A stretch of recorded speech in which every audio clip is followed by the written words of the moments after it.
Namaste and welcome to the video course on watershed management. In this module 1 on introduction and basic concepts, in today's lecture, lecture number 3, we will discuss about the watershed management policies. So, some of the important topics covered here include introduction to water policy, legislative framework, institutional framework, watershed policies, formulation, policy issues for successful watershed management, national water policy and case studies. So, some of the important keywords related to this lecture are water policy, institutional framework, legislative framework and watershed management policy. So, while dealing with any resources like water or land, it is always better to have a well defined policy. So, before going to the various aspects of watershed policy, let us have a look into the various policies related to water issues say persisting in a country, or what are the issues which has to be there as far as a water policy is concerned. So, here some of the important aspects of water policies are listed. So, water policy actually it's a set of guidelines and directives to the state for harnessing water resources to cater the various sectorial needs like agriculture sector, industrial sector and domestic sector, and this gives the need in equitable way that leads to the sustainable development. So, as we have already discussed in the case of watershed management, so we are looking for the sustainable development issues. So, water is also concerned, water is also a resource. So, that way the water policy should give sufficient information, sufficient guidelines as far as the various issues of sustainable development are concerned. So, a policy is actually the water policy is a statement that defines ownership and related rights with regard to its use, that means here water, then incentive and penalty awards towards conservation and deterioration of water resources. Then the policy statement should include water allocation priorities to various sectors. So, as we discussed, important sectors are agricultural, industrial and domestic sectors. Then the policy statement should mention about water conservation. Then also the policy statement should mention about the institutional structure for executing the planning, implementation and maintenance of the system. So, that way the water policy should be well defined, it should give the various aspects, various regulations which are prevailing or which are supposed to implement as far as that resource is concerned. Then what are the various components of water policy? So, here in these slides the components are listed. So, mainly water policy is concerned, two components are there. First one is the legislative framework, second one is the institutional framework. The legislative framework gives the legal framework that defines the rights to exploit or use of water resources and provisions of award of incentives and penalties. So, this is say legislative framework gives the legal aspects, so the rules and regulations as far as the policy is concerned. So, either as a water policy or watershed policy or whichever policy we are considering. So, legislative framework gives the various rules and regulations and then say how to implement that rules and regulations. So, all these aspects are given as far as the legislative framework is concerned. Then the second framework is the institutional framework. So, institutional framework gives the details of administrative system that is responsible for assessment and management of water resources. So, as far as water policy is concerned, the institutional framework shows the administrative system who administrate various aspects of the water resource on national level, state level or block level or up to the panchayat level. So, then now we will discuss the important aspects as far as legislative and the administrative or the institutional framework is concerned. So, here the various issues related to legislative framework is discussed in this slide. So, as far as India is concerned, water is in Indian constitution is water is an entry in 56 of union list and entry of 17 of state list. The articles 246 and article 260 2 mentions about the water related issues, and it empowers Parliament to make law regarding developments and management of interstate rivers. So, as such India is concerned, water is mainly a state issue. The central government or government of India has got advisory rules, but of course Parliament can enact various rules and regulations, so that the various states has to follow. So, as for this article 262, this article specifies that Parliament may by law provide that neither the Supreme Court or any other court shall exercise jurisdiction with respect to interstate river disputes. So, so you can see that India is concerned, there are number of states, and then a large number of rivers are passing through various states. Then of course various disputes will be there between states as far as the water sharing issues are concerned for the particular river is concerned. So, as per article 262, so instead of a judicial review of these various issues, always this article mentions about the arbitration or arbitration rules as far as the interstate issues are concerned. So, the interpretation as far as this article 262 is the Supreme Court or other judicial agencies can appoint some arbitrators to deal with these interstate rules. So, these details you can see in the Ministry of Water Resources website as mentioned here. Then now we will discuss various water legislations as far as India is concerned. So, in India, as far as water legislation is concerned, the surface water and groundwater is are not defined separately. So, it is mentioned as water only. So, various components of water regulations are listed here, and then its applicable regulatory framework is also mentioned. As far as ownership of water is concerned, the Government of India Act as per 1882 rules, the ownership of the water is the state government, and of course Government of India's advisory role. And then withdrawal of water is concerned, so it is a state subject. So, some of the states have enacted and implemented water resource legislation. And then usage of water is concerned, as per Government of India Act, as a prevention and control of pollution, various acts have been enacted.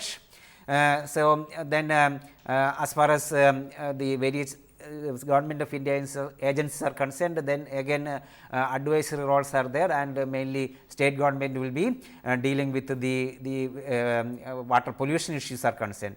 Then wastewater disposal also, Government of India Act which is implemented in 1974 and 1998 states various regulations, and then also the state pollution control boards deal with the wastewater related issues, and then water management, and then water qualities issues are also concerned. Mainly state has a major say, and then Government of India has got advisory roles, and its agencies can give advices. Of course, important laws can be enacted by the Parliament. Then some of the important water legislations in India are listed here. So, some of the legislations related to Prevention and Control of Pollution Act 1974, which is again amended in 1978 and 1988. So, these legislations deals with setting up of institution related to administration of water, like Central Pollution Control Board and State Pollution Control Boards. Then it undertake functions related to prevention and control and maintaining and restoring related to wholesomeness of water. So, water is considered as a whole issue. So, it is not only quantity of water, quality of water is also a major issue. So, various legislations as far as water related say water sharing or water resources utilization, and then of course, the quality of water to be maintained, all these number of legislations are available in India, and then also the institution provide consent to operate and consent to establish to industries based on applicability. So, this is also a state issue, but of course, Government of India enacts certain laws and regulations, so that the states can follow as appropriate as far as the various issues are concerned. Then the Environmental and Protection Act of 1986. So, this gives say various say regulations as far as the environmental issues are concerned. So, this Protection Act lays down the procedure for setting up of standards, emissions and discharge of pollutions, and accordingly the Bureau of Indian Standards have come up with various Indian standards such as 3025 for sampling, then 2373 for flow measurements, then 10,500 for drinking water specifications, then contaminant wise related guidelines for wastewater, etc. So, the to deal with all these issues, central pollution control body is there, then also various states pollution control boards are also there to see that these various rules and regulations are implemented appropriately for various issues are concerned. Then as far as water is concerned, another important bill is Model Groundwater Bill of 1970. So, this bill contains the broad framework of groundwater regulation of the country. So, due to overdraft of the groundwater, then groundwater levels are going down in many places, and also groundwater pollution is a major issue. So, this 1970 bill provides the states and union territories to establish groundwater authority to notify areas of control and regulate the groundwater development and management. So, accordingly Government of India formed a central groundwater authority. So, according to their norms, the say they have categorized the various zones as say safe drinking water zones or over exploited zone or critical polluted zone. So, like that Central Groundwater Authority has made say various norms as far as the groundwater is concerned. So, that is about the Groundwater Bill of 1970. Then this is about the legislative framework as far as the water policy is concerned. So, of course, the watershed, when we deal with watershed management, water policy is very important. So, according to the these water policies, the water resources management in a particular watershed we will be dealing with. So, that is why these water policies are also important as far as the watershed management issues are concerned. So far what we discussed is about the some of the legislation as far as water policy is concerned. Now, the various administrative structures as far as Government of India and state governments are concerned.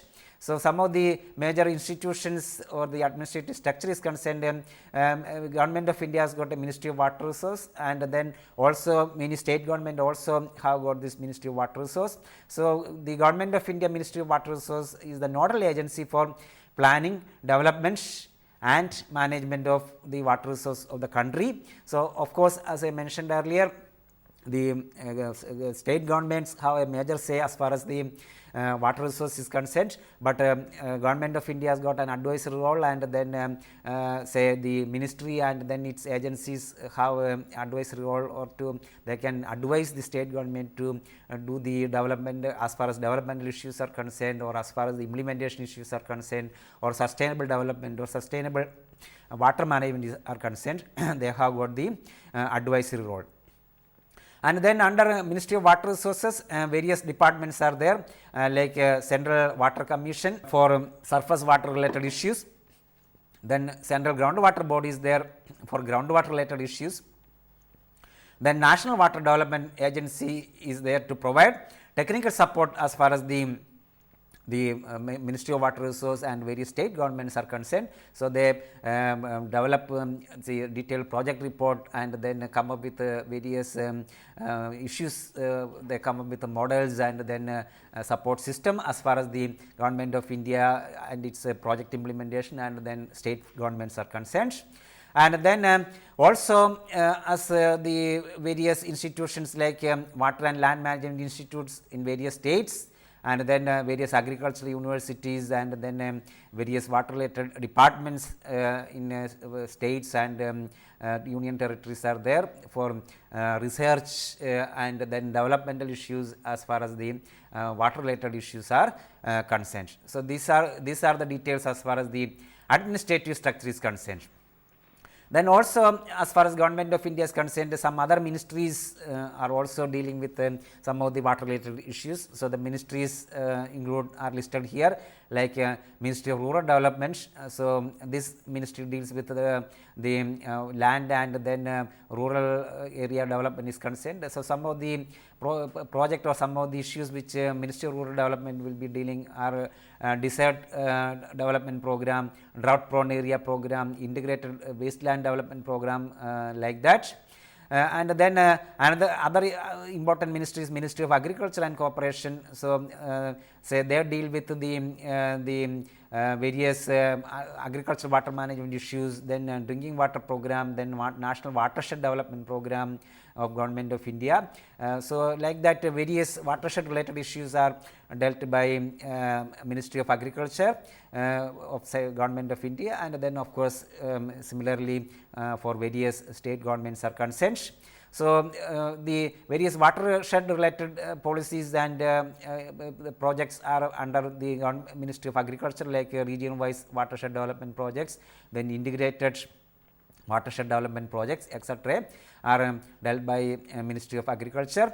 Then another important ministry is Ministry of Environment and Forest. So, Ministry of Environment Forest deals with the pollution issues of water and water, air and soil and related issues. So, under Ministry of Environment and Forest, there is Central Pollution Control Board, then National River Conservation Board. So, they deal with the various water quality issues, then lake development, then eco development programs, etc. So, these are the administrative structures as far as the Government of India and then various state governments are concerned as a typical case as far as India is concerned.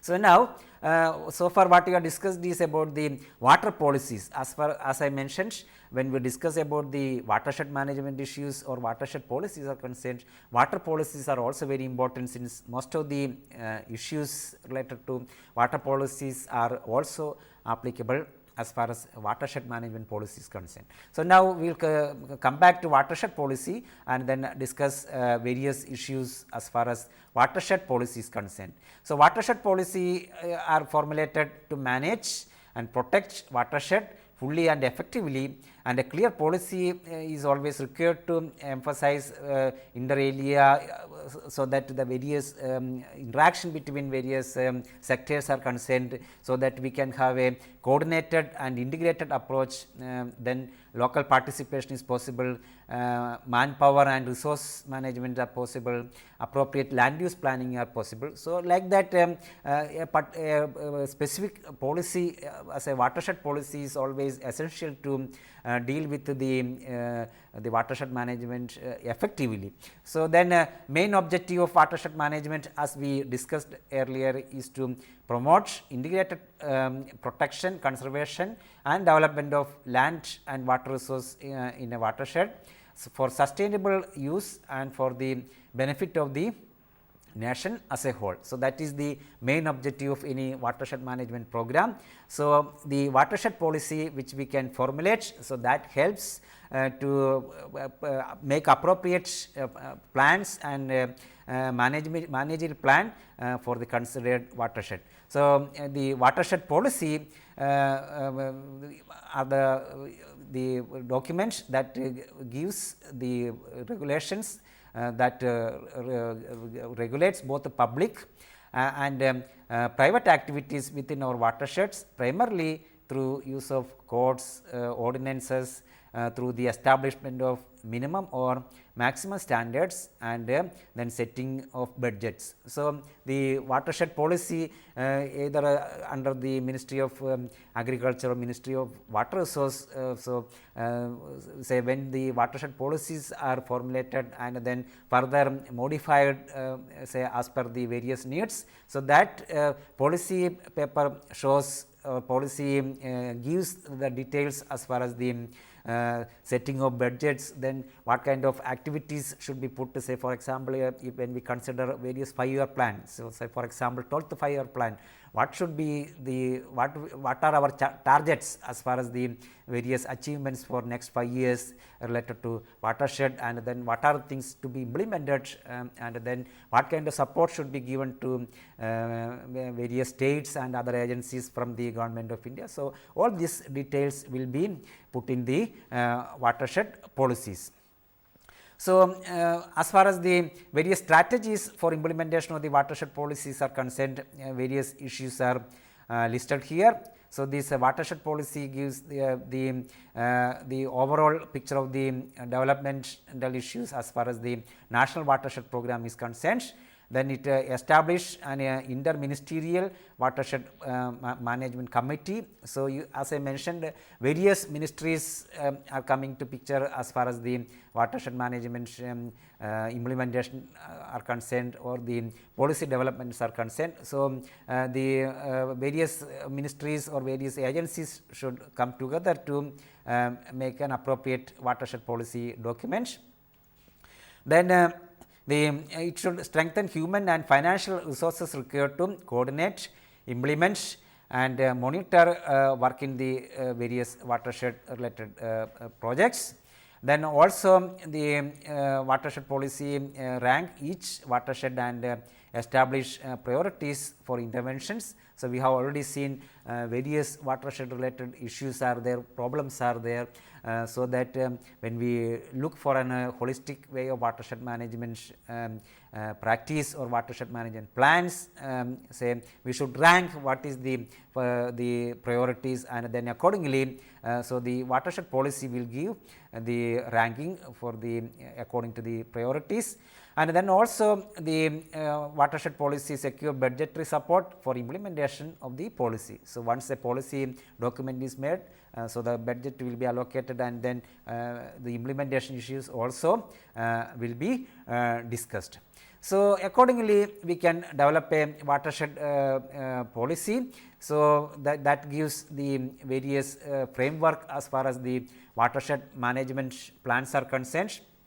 So, here the watershed development policy issues are listed further.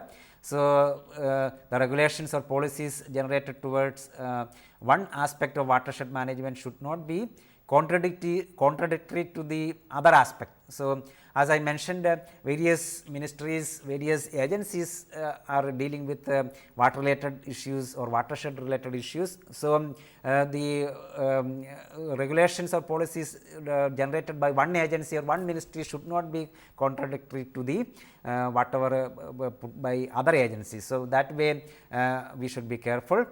Then watershed development is prerequisite for land, water and biomass management. So, when we develop a watershed development policy, we have to see that the watershed development is the prerequisite for land, water and biomass management.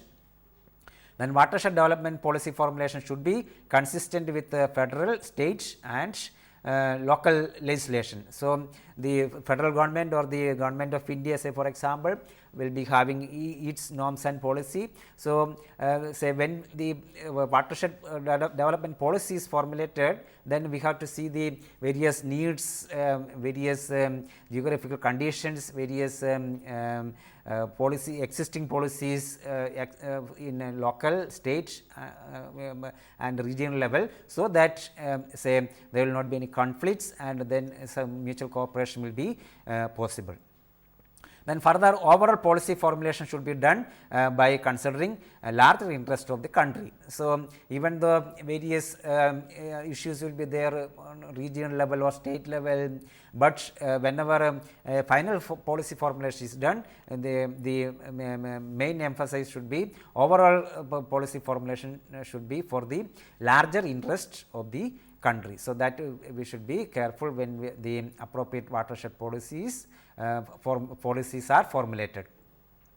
Now, let us see some of the important characteristics as far as watershed policies should stand as ready guides to answering many questions that may arise in the implementation of watershed management plans. So, when we are developing a watershed management plan and then going for implementation, so the policy document should clearly tell the various questions, various issues as far as the implementation agencies are concerned, and generally watershed policies are formulated at the government level by considering the various issues, by discussing with various agencies including non-government organization, NGOs, then local people, etc. So, at government level the watershed policies, say it will be following say the decision and actions, and then we will be checking the importance of each decision, and then related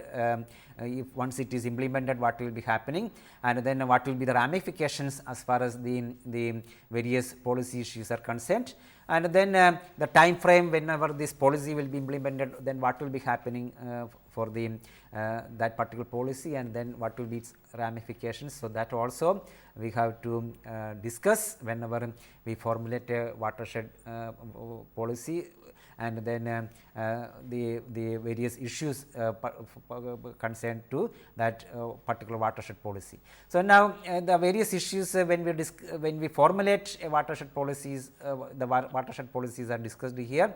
So, watershed policy formulation is very data intensive.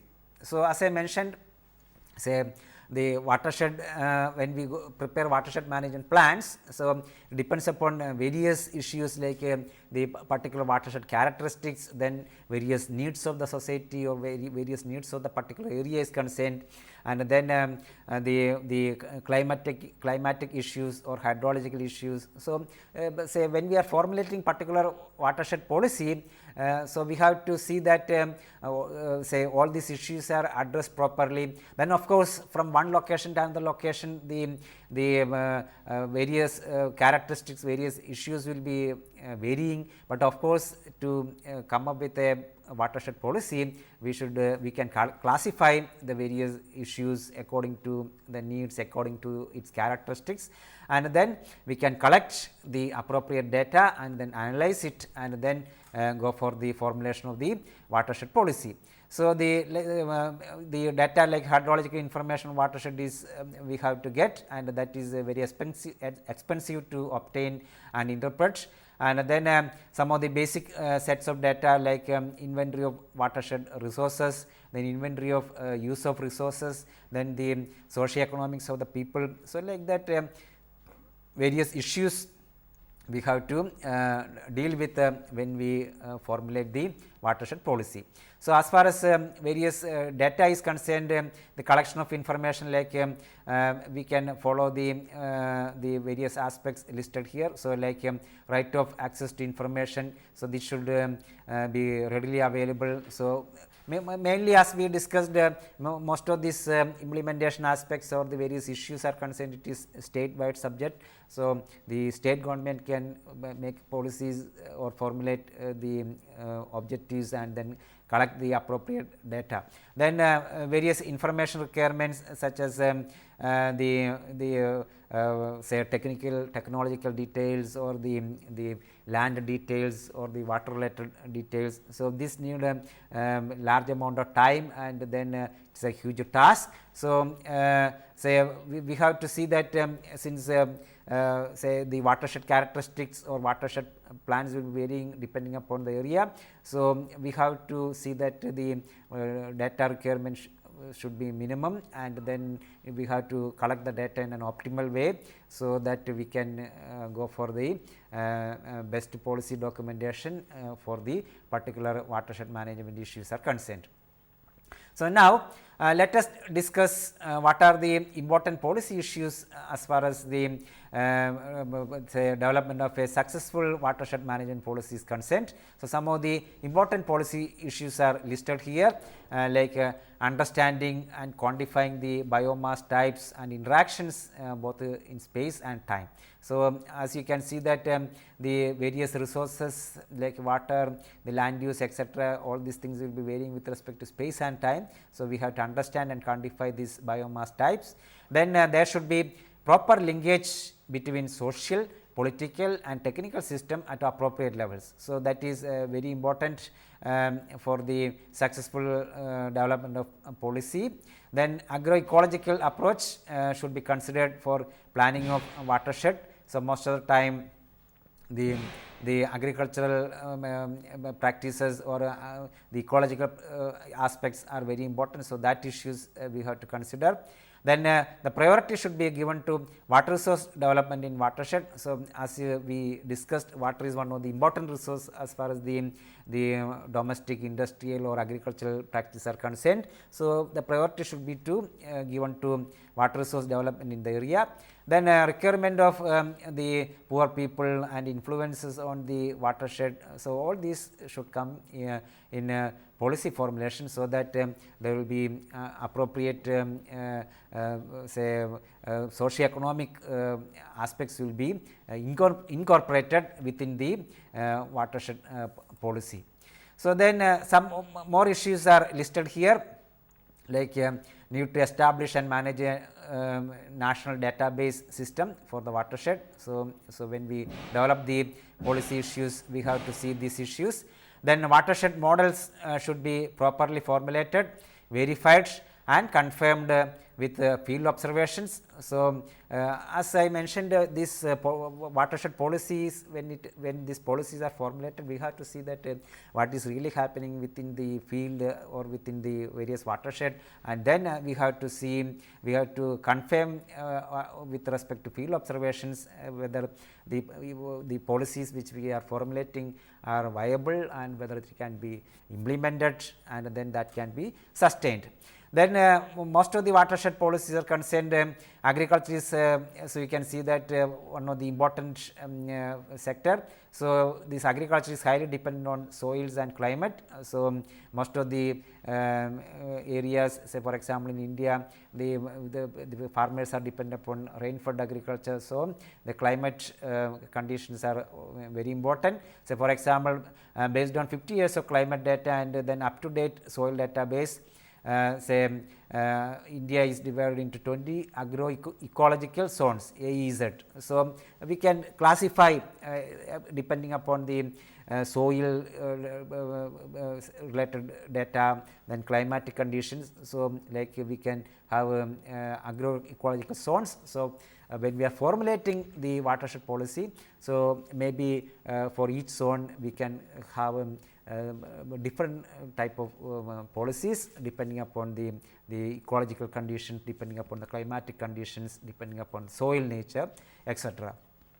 So, each agroecological zone is we can consider as a uniform zone, and then it is possible in terms of physiography, climate, length of growing period, soil type, and then for macro level land use planning and effective transfer technology. So, these kinds of agroecological zoning is very good. So, say the Ministry of Water Resources has done this agroecological zoning as far as India is concerned. So, accordingly 20 zones give say the various issues, or say according to the various characteristics. So, the zoning is done. So, each zone we can have a separate watershed policy. So, accordingly say we can formulate the policy.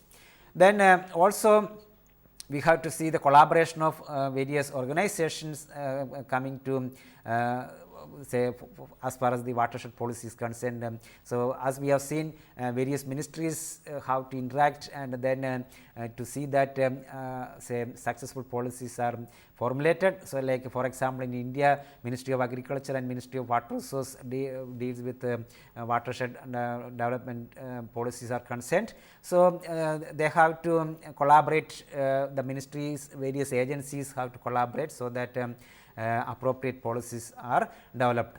And then there should be proper institutional setup with people's initiative and involvement. So, we have seen in earlier lectures, for the successful implementation of any watershed development plans, people participation is very important. Stakeholders should have a good say in starting from the development plans to implementation and to its maintenance. So, that way people's initiative is very important, people's involvement is very important. So, that way proper institutional framework should be set up when we develop a watershed policy.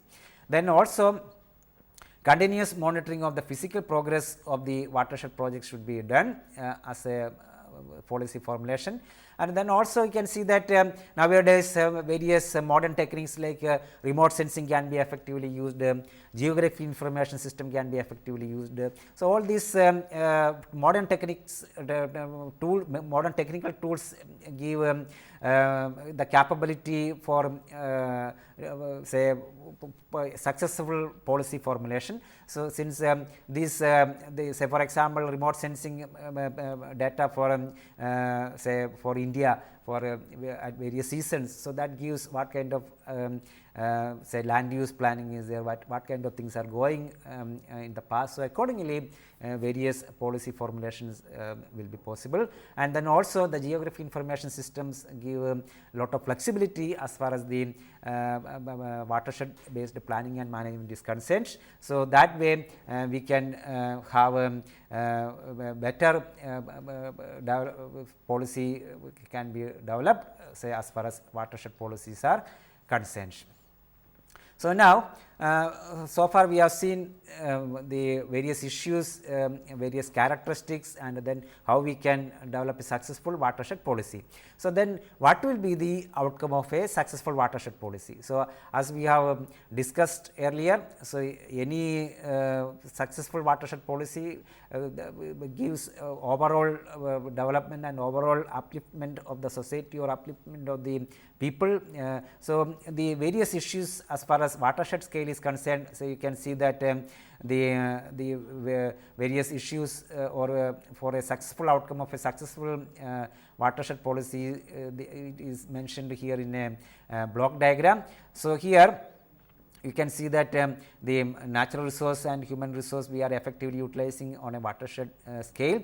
So, various village institutions and community participations will be taking place, and then accordingly the policy formulation we should have various norms for capacity building, then financial support, and then extensions like say for example, water harvesting, lift irrigation, then water and soil conservation, afforestation activities, joint forest management, community support systems, then infrastructure and energy services. So, like that various sectors we should have appropriate policies in a successful watershed policy.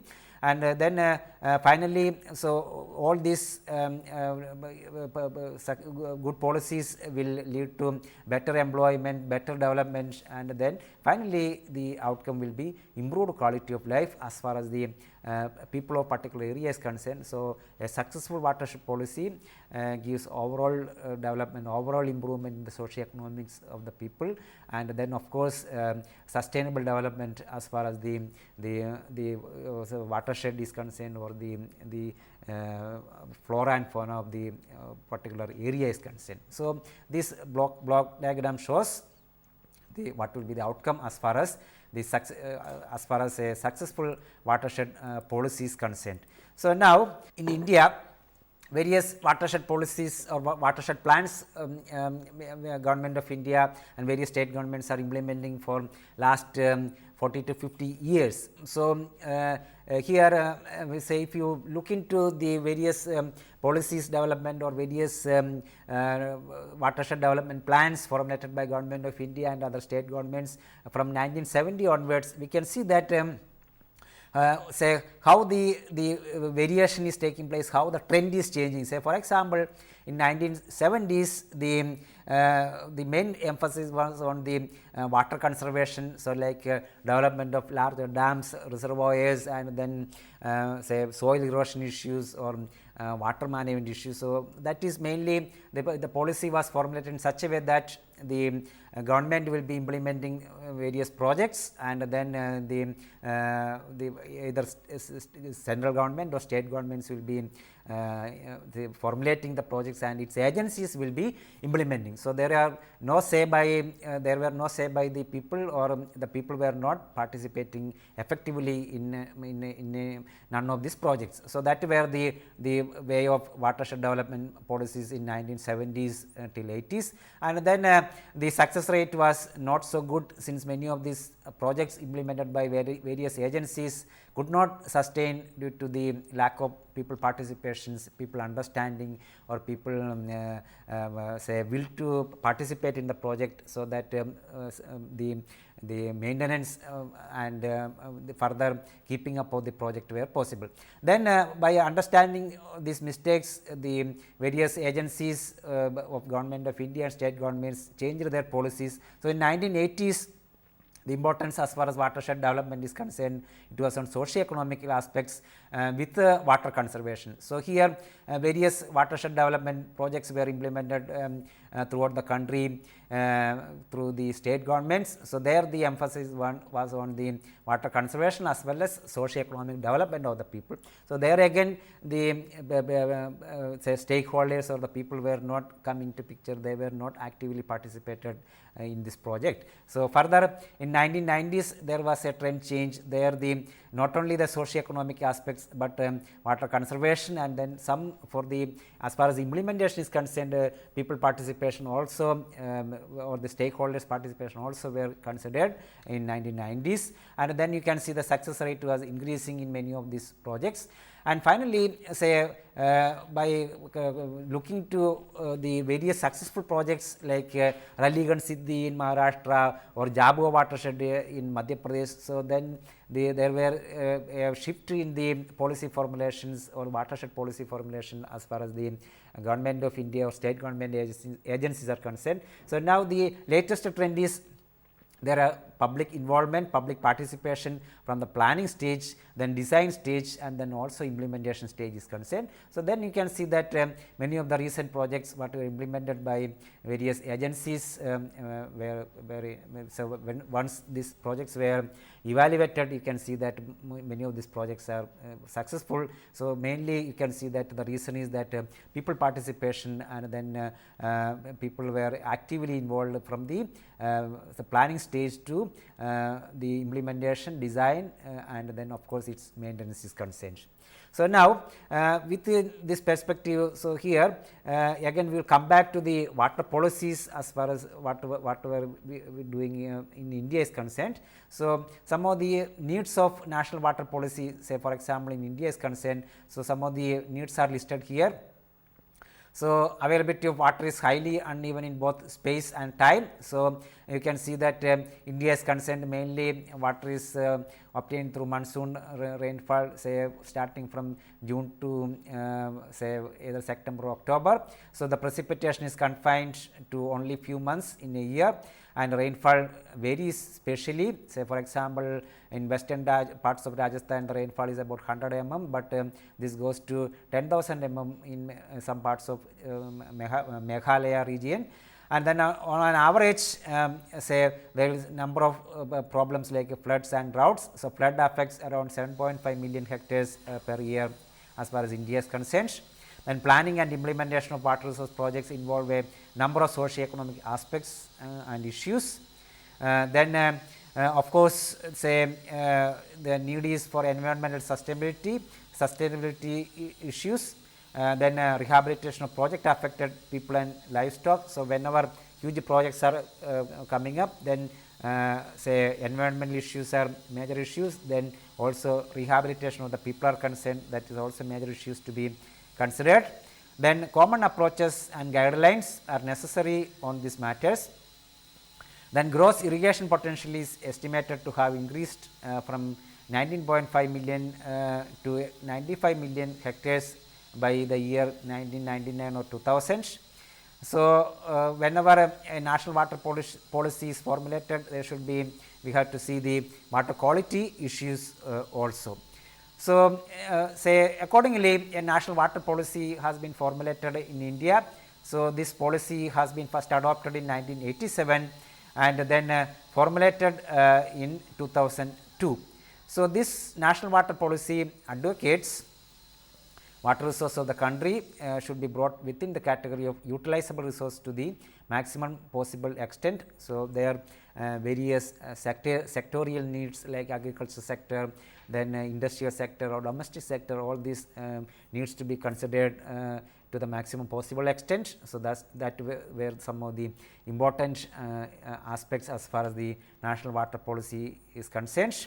Then some of the salient features are listed here, like this national water policy promotes use of non-conventional methods such as traditional water harvesting, then rooftop rainwater harvesting, etc. So, this water harvesting is mainly possible, will be done on a watershed scale. Then water transfer to water scarce region. So, there in this water policy, the transfer like interbasin transfer from one basin to another basin. So, that were also formulated in the national water policy that was formulated in 2002. Then people participation has been given very much importance as far as the water policy is concerned. And then also public private partnership like PPP. So, that was also given emphasis in this water policy of 2002. Then water resource planning at hydrological unit, not on political unit, like it is not a say village level or the say block level or district level, but as we discussed, it should be a scientific level like a watershed scale or a hydrological unit should be considered. So, that was one of the important aspects of the aspect of this national water policy, which was formulated in 2002. So, then also this national water policy direct the states to devise its own water policy in practice. So, as we discussed, various states have developed these policies. So, in the national water policy, the allocation priorities were listed like national level, mainly what should be the allocation priority.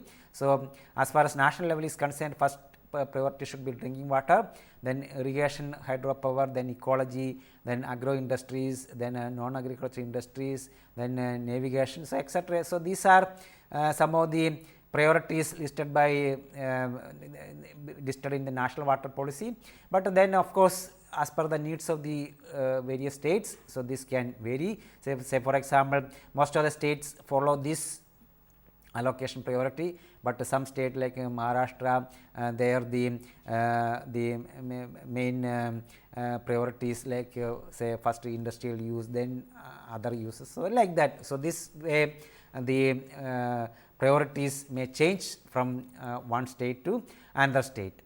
So, then like that as I mentioned, the national water policy in India, the policy emphasizes on need for efficient pricing system and transparent subsidy structure for the disadvantaged and poor. So, that is also listed in the national water policy.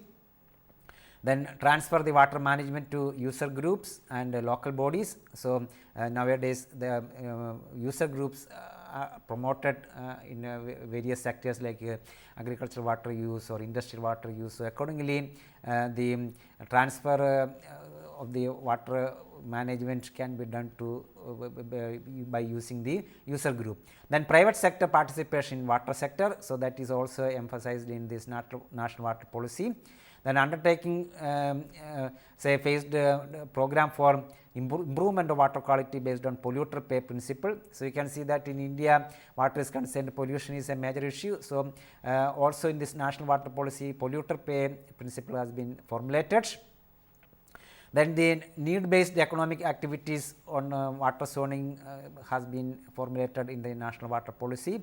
Then prioritizing the need for drought prone area. So, as per the the climatic conditions, the drought prone areas were categorized, and then the priority should be given say for the drought prone areas. So, these are some of the salient features of the national water policies of Government of India. So, like this the water policies or watershed policies concerned say depending upon the various needs, depending upon the various issues, we can develop the particular water policy or watershed policy. So, the water policy gives the guidelines further for the watershed development plans or watershed development policies. So, before closing this lecture, let us have a brief look into two case studies. So, first case study is some of the regulations and policies as far as the watershed management in USA is concerned. So, here say the USA the water regulations are concerned, the emphasis on Clean Water Act of federal government. So, for evaluating Federal Water Pollution Control Act, so this was amended in 1977 and further revised in various years like 1981 to 87 like that. So, the objective is to restore and maintain the chemical, physical and biological integration of the nation's water. So, that is as far as the USA Water Regulation Act is concerned. So, as a part of Clean Water Act, the Environmental Protection Agency delegates these responsibilities to states. Then the Clean Water Act is the cornerstone of surface water quality protection in United States. So, this Clean Water Act will be followed by various states also. Then some of the salient features of this regulation include the involvement of stakeholder groups in the development and implementation of the strategies. Then for achieving and maintaining state water quality is another hallmark of this approach as far as Clean Water Act is concerned. Under the CWA, Environmental Protection Agency has implemented pollution control programs such as setting of wastewater standards for industry and then local domestic sewage plants, etc. Then water quality standards for all contaminants including surface water and groundwater are listed. Then the national pollutant discharge elimination system has been implemented under this Clean Water Act. So, this NPDES controls water pollution by regulating point sources that discharge pollutants into the waters. So, here various timelines and amendments are listed for various years. So, like in 1972, say the goal was to prohibit the discharge of any pollutant to the waters of at various locations. Then national pollutant discharge elimination system has been developed. Then the process was extremely successful in various areas, and then these implementations and then maintenance were looked after by the Environmental Protection Agency, US EPA. And then various timelines like 1987 the modifications or amendments were done for like non-point source of pollutions are concerned. Then 1992 Environmental Protection Agency published a notice requesting information and public comments for preparing regulations under Clean Water Act. Then 1995 EPA proclaimed formally a final rule. So, there under this NPDES the various amendments were done, so that further say the implementations were made strict. And further in 1996 national water quality inventory were implemented. 1998 EPA national water quality inventory report was formulated. Then 1999 the goal was setting of establishing total maximum daily loads as far as TMDL is concerned, TMLDS is concerned. So, this TMDL specifies the amount of each particular pollutant that may be present in water body. So, like that, so this the Clean Water Act proposed in USA and then implemented by US EPA has been very successful in preventing the water pollution at various locations, and this policy, the water policy or water pollution prevention policy has been implemented by various states effectively, and now you can see that whenever the evaluations were done last few years, then you can see that these policies were very successful. And then as a second case, another case is about river interlinking project of government of India, which was proposed in 2003 and 4, and the rationale was large spatial and temporal distribution of rainfall patterns causing drought and floods like is condition in India. So this gives birth to policy concept of river interlinking project. So that means connecting wherever the surplus water areas to other scarce areas through interlinking of various river basins. So various river basins are listed here. So actually this was still, and this proposal is still under proposal stage, and National Water Development Agencies preparing various DPRs, development project reports. So the policy impact, say here, say some of the links are mentioned here. So there is a peninsular link, and then there is a northern link connecting the various major river basins to the northern rivers to the southern peninsular region. So but you can see that such a policy has lot of impacts as far as the various issues are concerned. Actually the positive impacts like this may enhance food grain production and then water availability, but then of course lot of problems will be there like environmental issues, then displacement issues of the people, then sustainability issues. So some of the positive impact and then negative impacts, all these details have been studied by National Water Development Agency for the last few years, and then actually recently 1 or 2 links like in Kent Betwa link, the implementation process are going on, but remaining links are concerned still studies are going on.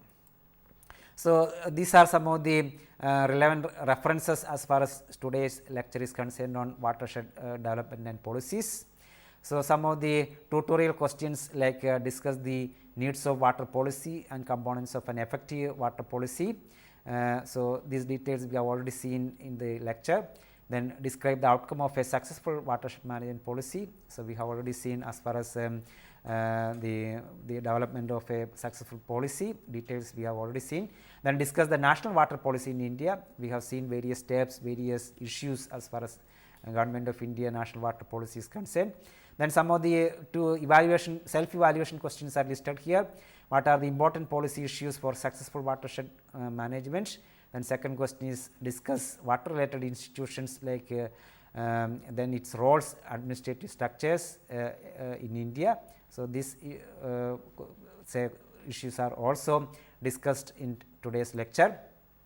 Then a few assignment questions like illustrate various water legislations in India and its impacts, then how to formulate an effective watershed policy, then discuss about the necessity of an effective watershed policy for better watershed management practices.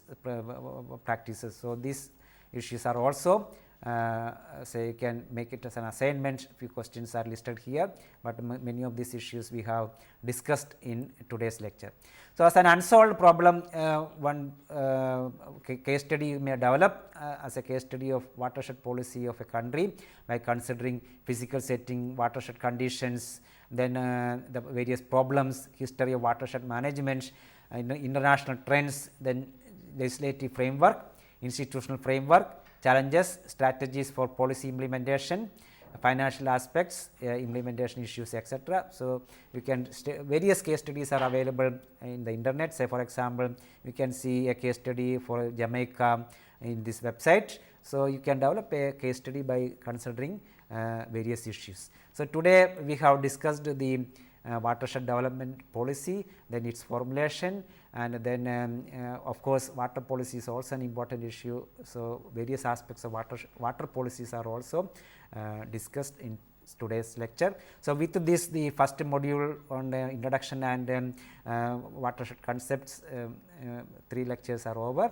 So you can see the various questions as listed in the self-evaluation, tutorial, assignments, and then unsolved problems for the 3 lectures you would have seen in the video. So now we will be going to module 2 in the next lecture. Thank you very much.